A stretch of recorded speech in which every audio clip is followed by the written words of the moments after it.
చిలుకూరు బాలాజీ దేవాలయంలో పెద్దలు చాలా కాలంగా సౌందరరాజన్ గారు, వారి తర్వాత ప్రధాన అర్చకులు రంగరాజన్ గారు ఇక్కడ ఏదైతే సేవలు అందిస్తున్నారో వారిని వాళ్ళ అగౌరవపరచడమే కాకుండా ఈరోజు రాష్ట్రంలో అధోగతి పాలైన శాంతి భద్రతల సాక్షిగా వారి మీద దాడికి దిగడం ఏదైతే ఉందో నిజంగా కూడా అత్యంత దుర్మార్గమైన, అత్యంత నీచమైన కార్యక్రమం. ఇది ఎవరు చేసినా, ఏ పేరిట చేసినా, ఏ ఎజెండాతో చేసినా శాంతి భద్రతల విషయంలో మాత్రం ఉక్కుపాదంతో వ్యవహరించాల్సిన బాధ్యత రాష్ట్ర ప్రభుత్వం మీదనే ఉంటుంది.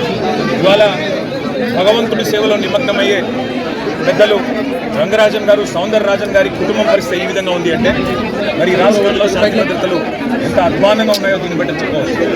ఖచ్చితంగా ఈ దాడికి పాల్పడ్డ వాళ్ళు ఏ ముసుగులో ఉన్నా, ఏ జెండా పట్టుకున్నా వారిని కఠినంగా చట్టపరంగా శిక్షించాలని చెప్పి రాష్ట్ర ప్రభుత్వాన్ని డిమాండ్ చేస్తూ భవిష్యత్తులో కూడా ఇలాంటి సంఘటనలు పునరావృతం కాకుండా కఠినంగా చర్యలు తీసుకోవాలి, కఠినంగా సమీక్షించి పూర్తి స్థాయి భద్రత కూడా అవసరమైతే వారికి ఏర్పాటు చేయాలి. ఎందుకంటే చిలుకూరు